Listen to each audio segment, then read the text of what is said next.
In this video I'm going to go over the basics of what a playtext is. Perhaps you've never read one before, or you don't know how they work or where to get one from. Maybe you feel stressed or daunted by what they're about.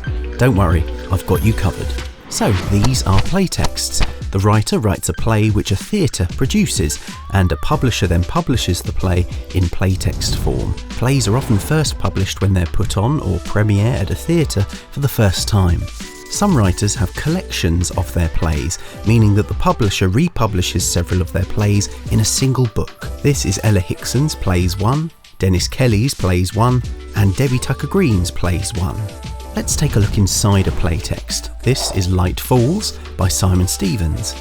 This is a list of the cast and creative team for the original production. You'll find this at the start of most playtexts. You can see the actors, the director, the design team, and the production team. Next we have the character list. These are the characters that are in the play. Sometimes writers include a brief description of what they are like, such as their age, ethnicity, or occupation. The writer will often include other useful information here, perhaps about the setting of the play, where and when it is set. Or they might have a writer's note for the reader with any other information they think will help you when you're reading it. Different writers do different things here, and we'll come back to this in a bit. The layout of a playtext generally looks like this. The character names are on the left of the page in bold or capitals, and the character's dialogue or lines are on the right. Stage directions are often italicized, meaning they're in italics. Plays are often divided into separate scenes, usually numerically, so scene 1, 2, 3, and so on.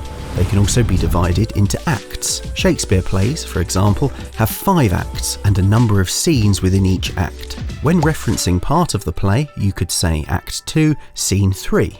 Most contemporary plays are divided into 2 acts. This is to accommodate an interval, a short break at about the halfway point of the performance. Theatres encourage writers to write 2-act plays, thus incorporating an interval, because it means the theatre can increase their income from drinks and snacks that they sell in the interval. However, some plays are continuous or straight through with no break.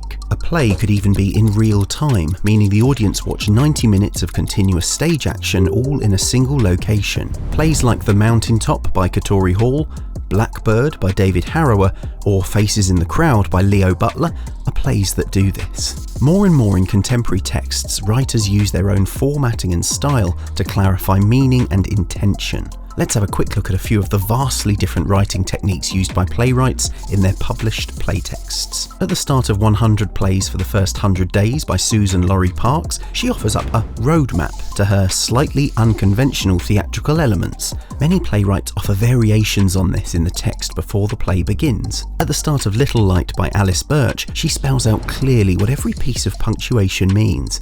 It explains pauses, spacing, and upper and lowercase letters. Robert Icke, in his version of Mary Stuart, explains what punctuation means and also interestingly notes that this text is written to be spoken fast. In James Fritz's play Lava, he uses bold text to show messages on a character's phone.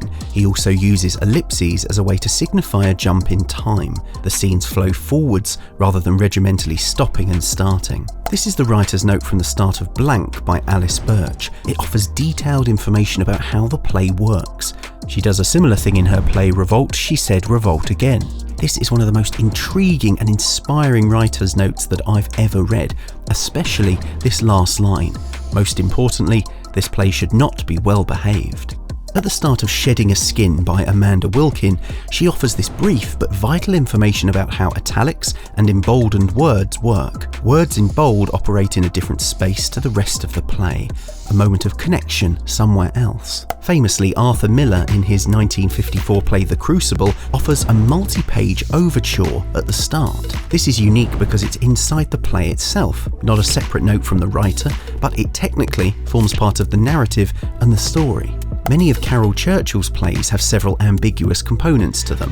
This is Drunk Enough to Say I Love You. Notice how it has no character information other than their names and no setting information whatsoever. The play launches straight into dialogue.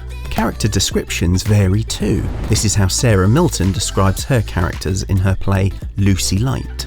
The character descriptions in Dance Nation by Claire Barron feel very informal. Dance Nation also features some incredibly bold formatting of the text, such as this use of extremely large font at key moments. You Stupid Darkness by Sam Steiner and Anatomy of a Suicide by Alice Birch are two unique examples of a play being published in the landscape format on the page rather than the traditional portrait format. This is a deliberate attempt to try and accurately transcribe all the goings-on in the scenes and the concurrent stories and dialogue that are taking place all at the same time on stage. Anna Jordan, in her play The Unreturning, uses scene names but not scene numbers.